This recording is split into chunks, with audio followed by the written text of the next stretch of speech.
Hampir 1 tahun berlalu sejak warga desa Wadung di Kecamatan Jenu, Kabupaten Tuban, Jawa Timur mendadak menjadi miliarder karena menjual tanahnya ke Pertamina.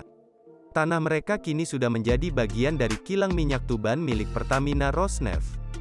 Namun, ratusan warga kampung miliarder itu mengaku menyesal menjual tanahnya ke BUMN migas itu.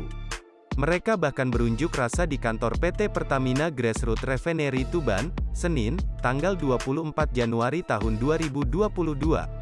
Mengutip dari Kompas.com, Selasa, tanggal 25 Januari tahun 2022, seorang warga bernama Musanam, menuntut Pertamina menepati janji untuk memberinya pekerjaan.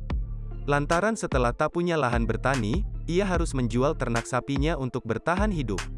Warga lainnya, Mugi mengaku, sebenarnya ia tidak ingin menjual lahannya kepada Pertamina.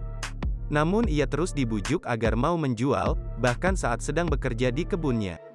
Mugi, Musanam, dan ratusan pengunjuk rasa lainnya meminta Pertamina memprioritaskan warga lokal sebagai pekerja.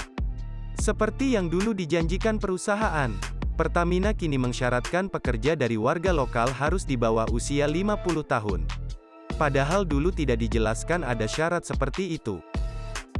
Tadi nagih janji, waktu pertama kali Pertamina datang ke sini, supaya warga yang belum siap untuk diukur lahannya, yang belum siap untuk direlokasi, itu janji. Anak, kamu nanti minta apa? Minta seperti ini, minta data semua. Duluan. Jadi belum bisa dipastikan sekarang lah ya? Ya nanti tergantung lagi. Sekarang saya tidak bisa bertinggal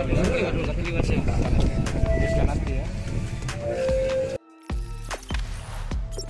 Jangan lupa subscribe, share, komen, dan like ya.